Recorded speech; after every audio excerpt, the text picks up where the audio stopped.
चाहिए। आक्रोधम, आक्रोध, क्रोध करने वाला ना हो।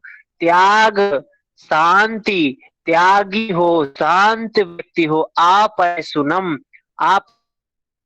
आपैसुनम का मतलब होता है किसी की भी निंदा ना करने वाला, किसी भी व्यक्ति की निंदा ना करने वाला हो और दया करने वाला हो।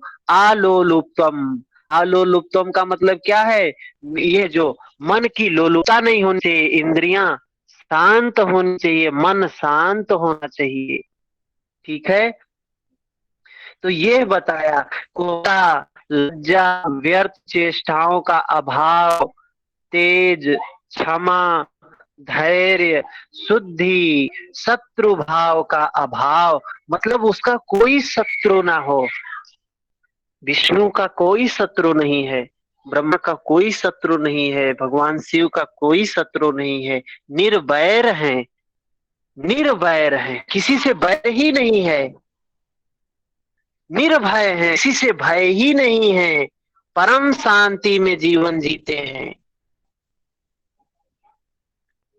परम समृद्धि में जीवन जीते हैं और अपने पूज्यता के अभिमान का अभाव हो। कोई व्यक्ति संत हो गया, महापुरुष हो गया और समाज के लोग उसका आदर कर रहे हैं, सम्मान कर रहे हैं, तो उसके अंदर अहंकार नहीं आना चाहिए। ये बात तो महर्षि पतंजलि भी कह रहे हैं कि ये बाधक है। सीढ़ियां इस तरीके की आती हैं, राजा महाराजा देवता तक चरणों में आ जाते हैं। योगी को अहंकार नहीं आना चाहिए। ये सब क्या है? दैवी संपद है। ये जीवन में जिसके उतर गया उसके जीवन में धर्म उतर गया, धर्म, धर्मी हो गया वो, उसी को कहा गया है धर्मी। शांतोदिता व्याउपदेशस्य धर्मानुपाति धर्मी, ये धर्म है। जो इसको धारण कर लिया वो धर्मी हो गया। ये चीजें धर्मी हैं, जो धारण कर लिया वो धर्मी हो गया। ये चीजें धर्म है, ये संपत्ति है हमारी। ठीक है, तो इतनी बात समझ में आई। अगर इसमें से कोई ऑप्शन में आ गया कि दैवीय संपत्ति कौन है, क्षमा, दया, अहिंसा, सत्य, आक्रोध, ये सब दैवीय संपत्तियां हैं, याद होनी चाहिए। एक प्रश्न हो सकता है इसमें से। आसुरी संपत्ति थोड़ी सी बताइए, कुछ ही हैं जो आसुरी संपत्ति में है। क्या? दंभो, दर्पो, अभिमानश्च। दंभ, दर्प, अभिमान। दर्प का मतलब क्या है? घमंड, अभिमान। और क्रोध, क्रोध, पारुष्यमेव च, पारुष्यमेव च, कठोरता। अज्ञानम च अभिजातस्य, अज्ञान, ये आसुरी। तस्य पार्थ संपदम आसुरीम, ये आसुरी संपद है। क्या क्या आसुरी संपद है? दंभ, घमंड, अभिमान, क्रोध, कठोर, अज्ञानता। ये 6 चीजें हैं जो आसुरी संपद है।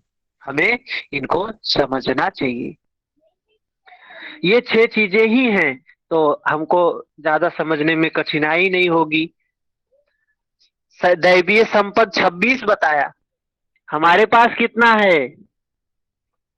और आसुरी संपद 6 बताया, हमारे पास कितना है?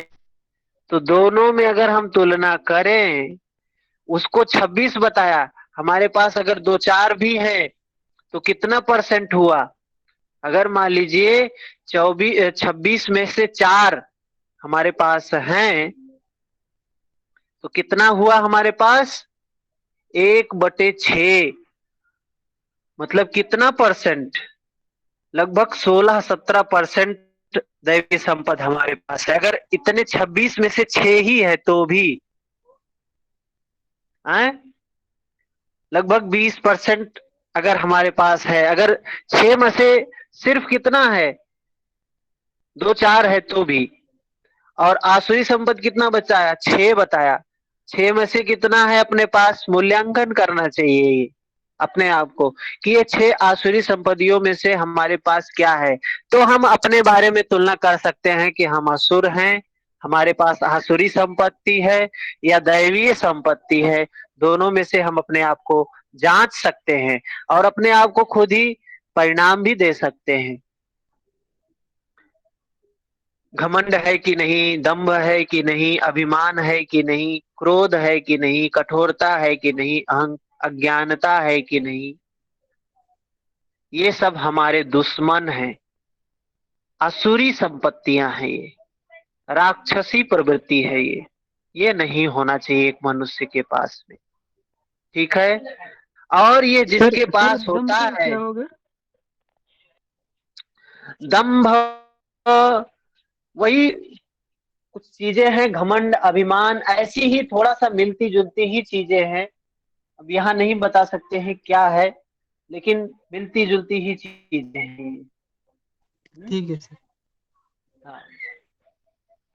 थोड़ा सा अंतर होता है। दंभ मतलब क्या है कि व्यक्ति दूसरे को देखकर जलन होती है, कोई व्यक्ति आगे बढ़ रहा है, सुखी है, तो जलन होना, क्या है ये? दंभ। घमंड, अपने आप के ऊपर घमंड, अपने धन के ऊपर घमंड, अपने यश के ऊपर, अपने बल के ऊपर घमंड।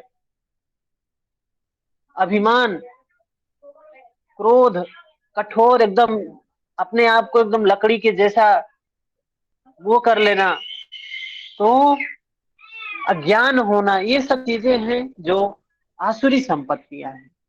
ठीक है। तो जो इसके पास, जिसके पास होता है ये अहंकार, बल, घमंड, कामना, क्रोध, दूसरों की निंदा, ये सब जिसके पास होता है, भगवान कृष्ण कहते हैं कि वो पुरुष अपने और दूसरों के शरीर में मुझ अंतर्यामी से द्वेष करने वाले होते हैं। अगर आपके पास ये चीजें हैं तो आप उस ईश्वर से द्वेष कर रहे हैं, क्योंकि वो ईश्वर सर्वत्र है, सबके शरीर में है, कर कण कण में है। जिसको मैं भगवान या संसार में बार बार आसुरी योनियों में डालता, ऐसे व्यक्तियों को भगवान कह रहे हैं कि मैं उसको हमेशा क्या है, आसुरी संपत्ति, आसुरी योनियों में भेजता हूँ। ये आसुरी संपद और दैवीय संपद को हमने समझा। अब देख लेते हैं श्रद्धा की बात। तो 3 प्रकार की श्रद्धा है। क्या है? 3 प्रकार की श्रद्धा बताई गई है। सात्विक श्रद्धा, राजसिक श्रद्धा, तामसिक श्रद्धा। सात्विक श्रद्धा क्या है? जिसमें हम सात्विक पुरुषों को पूजते हैं, सात्विक देवताओं की पूजा करते हैं। राजसिक श्रद्धा क्या है? यह जिसमें राजस पुरुष को, यक्ष को, राक्षसों को जो लोग पूजते हैं, वो है राजसिक श्रद्धा है। और तामसिक श्रद्धा क्या है? जिसमें व्यक्ति तामस पुरुष, तामसी मनुष्यों का, तामसी क्या है, प्रेत का, भूत गणों को जो लोग पूजते हैं। तो ऐसे समाज में दिखाई देते हैं कि कोई लोग किसी असुर को पूज रहे हैं, किसी यक्ष को, भूत को, प्रेत को, ऐसे किसी व्यक्ति को पूज रहे हैं। तो भगवान कहते हैं कि सभी मनुष्यों की श्रद्धा उनके अंतःकरण के अनुरूप होती है। जो जैसा व्यक्ति होता है, जो सात्विक होता है वो सात्विक देव की पूजा करता है, जो राजसिक होता है राजसिक की, जो तामसिक आत्मा श्रद्धामय है, इसलिए जो पुरुष जैसी श्रद्धा वाला है वैसी ही होता है। भगवान कह रहे हैं ये सभी पूजा हमें ही प्राप्त होती है, लेकिन जो जैसी पूजा करता है, जिसकी पूजा करता है, फल उसी के अनुसार मिलता है। उसको भूमि ही योनियां प्राप्त होंगी, जो राक्षसों को पूजेगा राक्षसों की योनियां प्राप्त होंगी, जो देवों को पूजेगा देवों की प्राप्त होंगी। सब कुछ अंततः हम ही में आके समा जाता है। सब कुछ भगवान कृष्ण कह रहे हैं, सब कुछ हम ही में आके समाता है, सब कुछ हम ही को प्राप्त होता है, लेकिन जिसकी जैसी श्रद्धा हो उसको वैसा ही फल। कहा गया है श्रद्धावान लभते ज्ञानम, श्रद्धा से ज्ञान प्राप्त होता है। जैसी श्रद्धा होगी, जितनी श्रद्धा होगी उतना ही आप प्राप्त करेंगे। फिर 3 प्रकार का आहार का बात किया गया है, बहुत महत्वपूर्ण है। है प्रश्न यहाँ से, आहार से और गुणों से एक प्रश्न जरूर ही रहेगा, किसी भी प्रीवियस ईयर प्रश्न को उठा के देख लेंगे। गीता बहुत ही इंपॉर्टेंट है, गीता ऋषि के लिए, मतलब वो 6-7 प्रश्न तक पूछ लेते हैं गीता से। जो भी एग्जाम दिए होंगे पता होगा उनको कि 6-7 प्रश्न आ जाता है गीता से। तो आहार के बारे में क्या कहते हैं, भगवान श्री कृष्ण कहते हैं कि जैसे श्रद्धा 3 प्रकार की होती है, वैसे ही भोजन क्या है, भोजन भी सबको अपनी अपनी प्रकृति के अनुसार 3 प्रकार का प्रिय होता है। जो व्यक्ति सात्विक होता है सात्विक आहार लेता है, जो राजसिक है राजसिक लेता है, तामसिक व्यक्ति है तो तामसिक आहार लेता है। ठीक है, तो सात्विक आहार के बारे में थोड़ा समझते हैं, क्या है सात्विक आहार। जैसे सात्विक गुण के बारे में बताया, सत्व निर्मलत्वात् प्रकाशकम अनामयम सुख संघेन बद्धनाति। ऐसे ही सात्विक आहार के बारे में बोल रहे हैं, आयु सत्व बल आरोग्य सुख प्रीति विवर्धना। सात्विक गुण क्या देने वाला था, सत्व गुण से था, सुख देने वाला था, सुख में बांधने वाला था। लेकिन सात्विक आहार क्या है, आयु देने वाला है, बुद्धि देने वाला है, बुद्धि क्या है, सद्बुद्धि, बल देने वाला है, आरोग्य देने वाला है, और सुख और प्रीति को बढ़ाने वाला है। तो ये है सात्विक भोजन का आहार का लाभ। क्या क्या, आयु मिलेगा, बुद्धि मिलेगी, बल मिलेगा, आरोग्यता मिलेगी, बीमारी नष्ट होगी, सुख प्राप्त होगा, प्रीति को बढ़ाने वाला। रस युक्त, कैसा भोजन करना चाहिए, रस युक्त, चिकने, स्थिर रहने वाले, स्थिर मतलब मजबूत, ठोस, और स्वभाव से ही मन को प्रिय लगने वाला, मन को प्रिय लगने वाला भोजन। जैसे उन्होंने क्या बताया, सुस्निग्ध मधुराहार, मधुर आहार, स्निग्ध आहार, चतुर्थांश विवर्जित। वैसे इन्होंने क्या बताया कि हमें कैसा भोजन लेना चाहिए, रस युक्त लेना चाहिए, रस वाला, चिकना, से रहने वाले, स्वभाव से ही मन को प्रिय लगने वाले आहार सात्विक पुरुष को प्रिय होते हैं। जो क्या क्या देते हैं, आयु देते हैं, बुद्धि देते हैं, बल देते हैं, आरोग्य देते हैं, ये है सात्विक भोजन। 17वें अध्याय के 8 नंबर श्लोक में ये बात बताई। फिर हम बात करते हैं राजसिक आहार की। राजसिक आहार क्या है, कटु, अम्ल, लवण, तीक्ष्ण, रूक्ष्ण विदाहीन।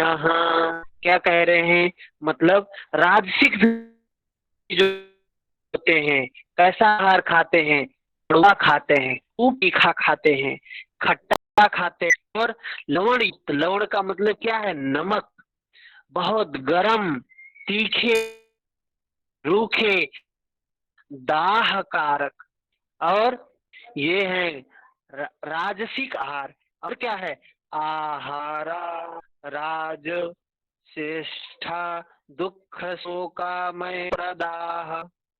राजसिक आहार जो क्या है, दाह कारक है, दुख कारक है, चिंता तथा रोगों को उत्पन्न करने वाले आहार, भोजन के द्रव्य क्या है, राजस पुरुष को प्रिय लगते हैं।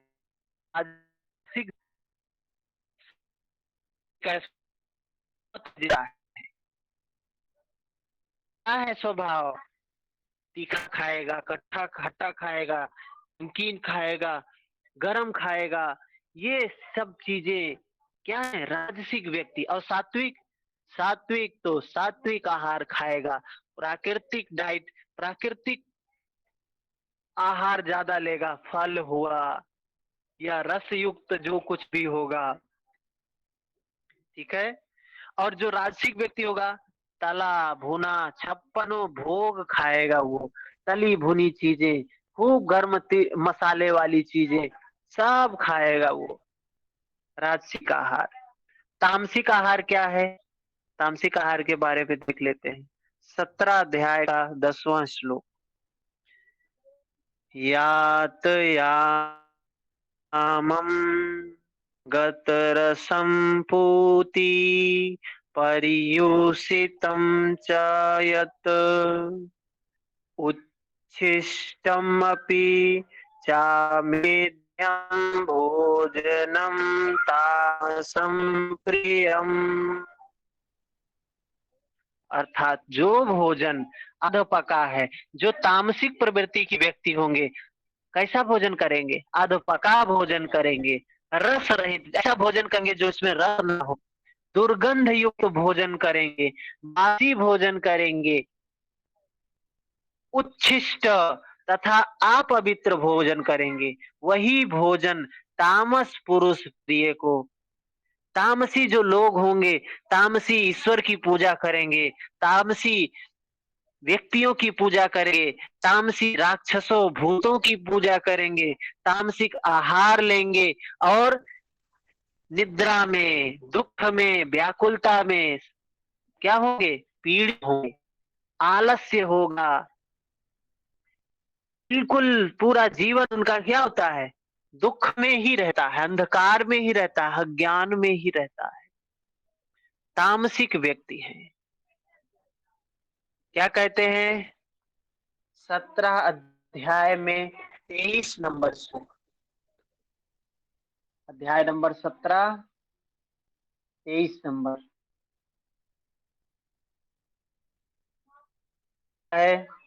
ओम तत्सदिति निर्देशो ब्रह्मण त्रिविधम स्मृत स्मृतः ब्राह्मणस्तेन वेदाश्च यज्ञाश्च विहिताः पुरा। क्या बोल रहे हैं इसमें?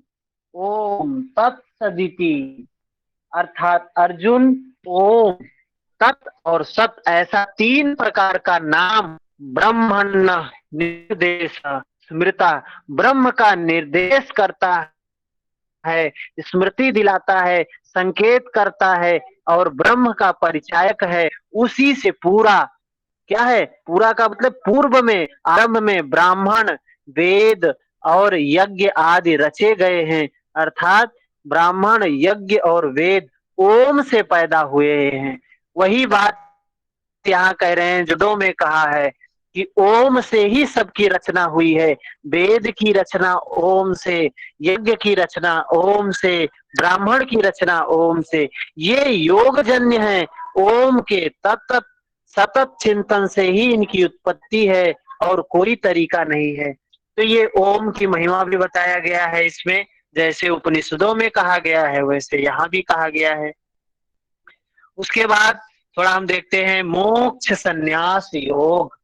क्या बताया गया है मोक्ष संन्यास योग में? जिसमें दूसरा श्लोक है, 18 अध्याय का दूसरा श्लोक। क्या कहता है? कहते हैं सर्व कर्म फल त्यागम प्राहुस्त्यांगम विचक्षणाः। कहते हैं कि अर्जुन, कितने ही पंडित जन काम्य कर्मों के त्याग को संन्यास कहते हैं। कितने लोग तो क्या कहते हैं? अकर्मण्य हो जाना ही कहते हैं संन्यास है।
हरिओम। हरिओम। हरिओम। हरिओम सर। हरिओम। आवाज आ रही है अभी? जी सर। Yes sir. बारिश बहुत तेज है, इस वजह से अचानक ही नेटवर्क गायब हो गया। तो अभी थोड़ा सा पेशेंस बना के रखेंगे, हो सकता है कि हमारी क्लास चले। अभी आवाज आ रही है ना साहब? हाँ। तो क्या बताया गया इसमें कि ये जो त्याग है, कि कितने ही जो अपने आप को विद्वान समझने वाले व्यक्ति हैं, वो क्या समझते हैं कि कर्म का त्याग कर देना ही सन्यास है। लेकिन कर्म का त्याग कर देना सन्यास नहीं है, वो अकर्म हो गया व्यक्ति। 3 प्रकार की बात की गई है कर्म की, एक कर्म, अकर्म, विकर्म। तो कर्म जो है, जो शास्त्र नियत कर्म है, और अकर्म क्या हो गया? अकर्मण्यता को ही कितने लोग कहते हैं कि सन्यास है, गलत कहते हैं। इसीलिए भगवान कृष्ण ने स्पष्ट कह दिया, क्या है? कितने ही विचार कुशल पुरुष संपूर्ण कर्म फलों के त्याग को त्याग कहते हैं। कर्म को त्याग, कर्म के फलों को त्याग, तो क्या है? कर्म फल त्याग, यह कर्म के फल का त्याग करना है। विचार कुशल पुरुष सब कर्मों के फल के त्याग को त्याग कहते हैं। इसलिए यज्ञ, दान और तप रूप कर्म कर्तव्य हैं, क्योंकि यज्ञ, दान और तप ये तीनों ही कर्म बुद्धिमान पुरुषों को पवित्र करने वाले हैं। त्याग के विषय में भगवान श्री कृष्ण अपना निश्चित मत बतलाते हुए कहते हैं, इसी 18वें अध्याय के 6ठे श्लोक में क्या कहते हैं? एतान्यपि तु कर्माणि संगम त्यक्त्वा फलानि च कर्तव्यानीति में पार्थ निश्चितम मतमुत्तमम। हे पार्थ, अर्जुन से कहते हैं, पार्थ, इन यज्ञ, दान, तप रूप कर्मों को तथा अन्य संपूर्ण कर्तव्य कर्मों को आसक्ति और फलों का त्याग करके अवश्य, मतलब जो कर्म करो आसक्ति का फल की इच्छा रखते हुए कर्म मत करो, निष्काम कर्म करो। तो क्या होगा? यह मेरा निश्चय किया हुआ उत्तम मत है। भगवान कृष्ण अपना उत्तम मत बताते हैं कि कर्म जो भी करो, निष्काम कर्म करो, आसक्ति रहित कर्म करो, कर्तापन के अभिमान से रहित करो, और कैसा कर्म हो? भगवान के निमित्त कर्म करो, अपने आप को सिर्फ निमित्त मानकर कर्म करो। ऐसे कर्म की प्रशंसा करते हुए भगवान श्री कृष्ण कहते हैं क्या? कि जिस पुरुष के अंतःकरण में मैं करता हूं, जो व्यक्ति ये सोचता है कि ईश्वर कर रहा है, मैं तो सिर्फ निमित्त मात्र हूं, मैं कौन हूं करने वाला, ऐसा भाव, मैं करता हूं ऐसा भाव नहीं है, जिसकी बुद्धि सांसारिक पदार्थों में है, कर्मों में लिपायमान नहीं होती है, वह पुरुष सब लोगों को मार कर भी नहीं मरता है और न बधता है। और अर्जुन को यही उपदेश दे रहे हैं कि तुम ये मत सोचो कि मैं कर रहा हूं, ये सोचो कि मैं निमित्त मात्र हूं, और वो ईश्वर का काम करने के लिए यहाँ नियुक्त हूं, इसलिए काम कर रहा हूं। इससे तुम इन लोगों को मारोगे भी तो तुम्हें इसका पाप नहीं लगेगा। तभी तो अर्जुन लड़ाई लड़ने के लिए तैयार हुआ, नहीं तो कहाँ तैयार था। उसने तो अपना शस्त्र ही रख दिया था कि मैं नहीं लड़ूंगा, मुझे नहीं चाहिए राज्य, मुझे नहीं चाहिए, किसी चीज की कामना नहीं है। तो भगवान उसको समझाते हैं कि तुम लड़ो, लेकिन कैसे लड़ो? उस ईश्वर के निमित्त मात्र होके लड़ो। ये कर्म करो, लेकिन आसक्ति रहित कर्म करो, निष्काम कर्म करो। और जो यह व्यक्ति सोच कर यह काम करता है कि यह काम ईश्वर के द्वारा हो रहा है, उसी वही के आदेश से हो रहा है और उसी के लिए हो रहा है, तो वह व्यक्ति जो होता है वो कर्म बंधन में नहीं बढ़ता है, वो लोगों को मार देने पे भी उसका भागी नहीं बनता है। फिर 18वें अध्याय के 47वें श्लोक में कुछ कहते हैं, क्या कहते हैं कि अच्छी प्रकार आचरण किए हुए दूसरे के धर्म से गुण रहित भी अपना धर्म श्रेष्ठ है।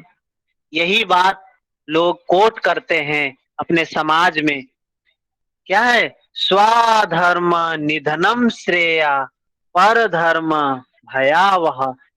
मतलब कि दूसरों का अच्छी प्रकार आचरण किए हुए दूसरे के धर्म से गुण रहित भी अपना धर्म श्रेष्ठ है।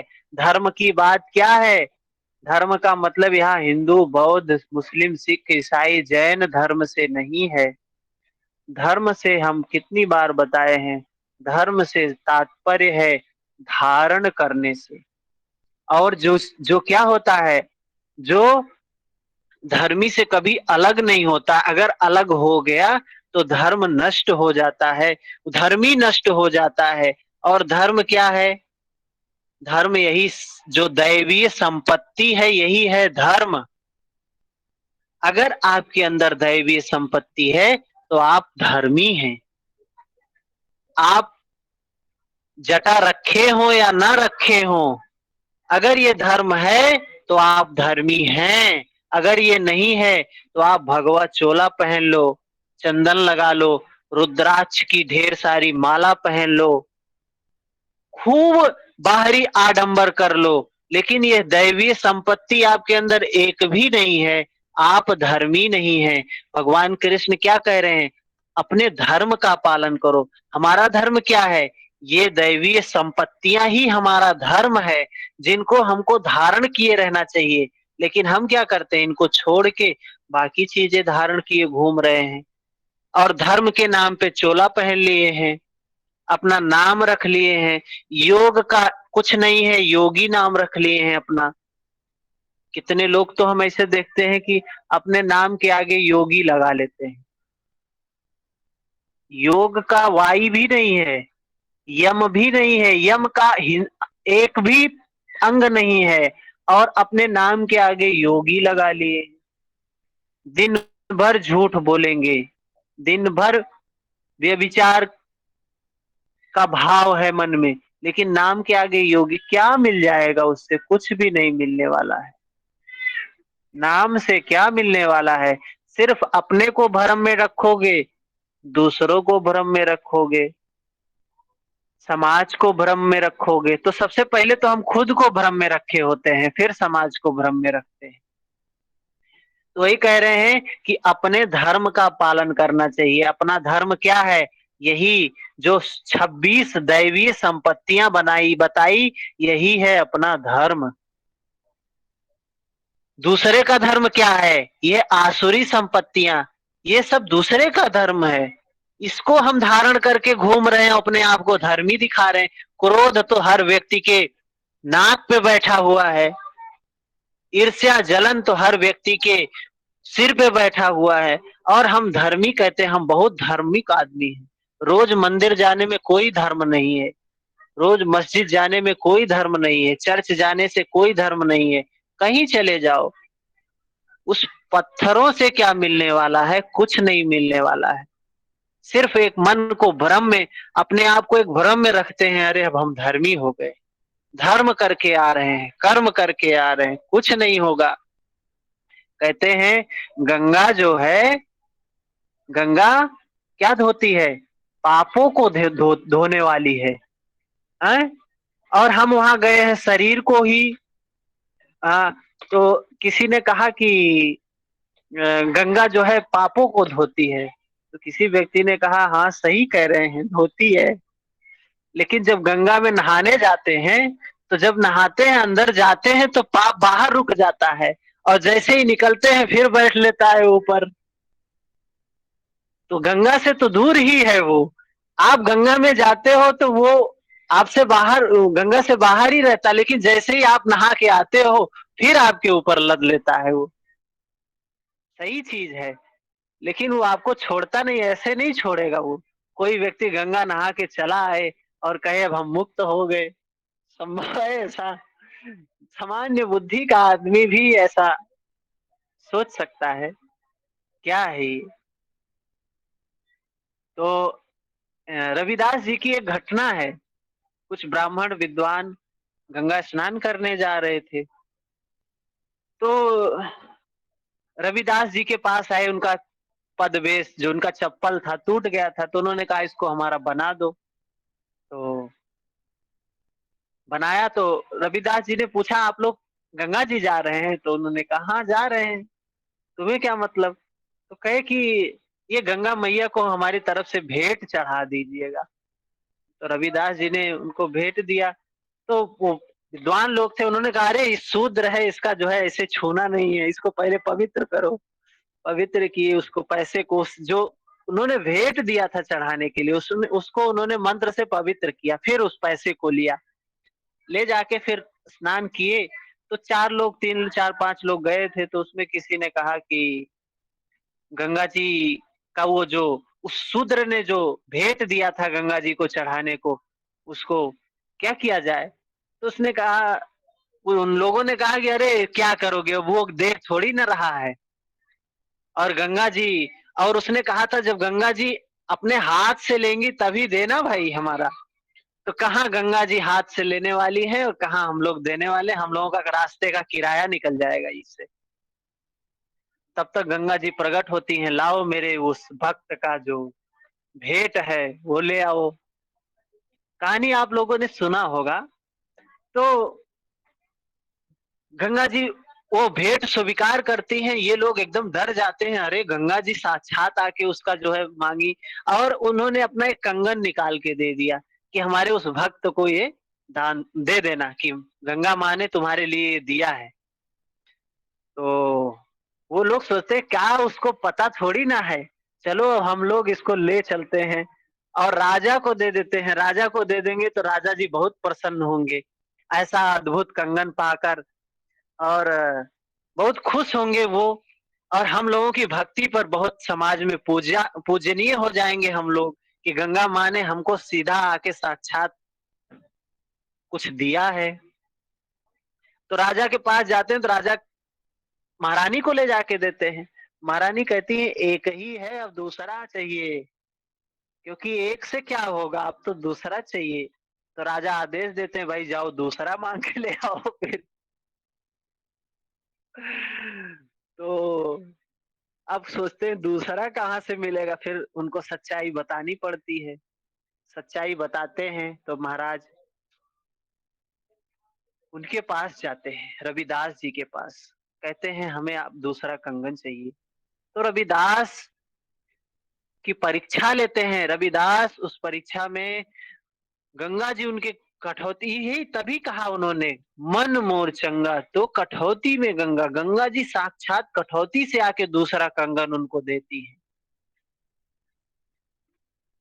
तो ये भाव होना चाहिए, ये चीज है, ये धर्म। कह रहे हैं कि अपने धर्म का पालन करना चाहिए। दूसरे का धर्म कितना भी अच्छा हो, अपना धर्म अपना होता है। अपना जो स्वभाव है, अपना जो गुण है, हर व्यक्ति का अपना होता है। किसी को दे, हर व्यक्ति, हम जितने लोग हमारे युवा वर्ग जितने भी मिलते हैं, हर व्यक्ति सोचता है हम इनके जैसा बनना चाहते हैं, हम इनके जैसा बनना चाहते हैं, हम उनके जैसा बनना चाहते हैं। किसी के जैसे मत बनो, अपने जैसे बनो। आप जैसे हो वैसे ही बनो। हर व्यक्ति का अपना महात्म होता है, हर व्यक्ति का अपना स्वरूप होता है, हर व्यक्ति का अपना धर्म होता है। और एक श्लोक है, बहुत ही सुंदर श्लोक है, अमंत्रम अक्षरम नास्ति नास्ति मूलम अनौषधम अयोग्य पुरुषो नास्ति योजकस्य तत्र दुर्लभा। कोई भी अक्षर ऐसा नहीं है जिससे मंत्र ना बनाया जा सके। अमंत्रम अक्षरम नास्ति नास्ति मूलम अनौषधम, ऐसी कोई मूल नहीं है जिससे औषधि ना बनाई जा सके। अयोग्य पुरुषो नास्ति, कोई भी पुरुष अयोग्य नहीं होता, हर व्यक्ति के अंदर योग्यता होती है। योजकस्य तत्र दुर्लभा। उस योजनाकार की जरूरत है, जो हमारे उस गुरु की जरूरत है। इनकी ये दुर्लभ है जो हमारे गुणों को पहचान ले, हमारे अंदर क्वालिटी क्या है, इन पौधों में क्या गुण है, वो आयुर्वेद के जो जनक है, जो विद्वान है, वो ही जान पाते हैं। ऐसे लोगों की कमी है जो हमको बता दे कि हम क्या हैं, हम क्या होते हैं। हम तो यही सोचते हैं, हम उसके जैसे बनना चाहते हैं, हम उनके जैसे बनना चाहते हैं, हम उनके जैसे बनना चाहते हैं। अरे अपना स्वरूप, अपना धर्म छोड़ के तो दूसरे धर्म को चाहते हो बनना, दूसरे के जैसा बनना चाहते हो, कुछ नहीं बन पाओगे। अपना तो छोड़ दोगे, दूसरे का तो पाओगे ही नहीं, क्योंकि कुछ दूसरे का मिलता ही नहीं है। अपना ही जो कुछ है अपना है, अपना स्वरूप, अपना जो कुछ है सब अपना है। एक बार एक फकीर के पास एक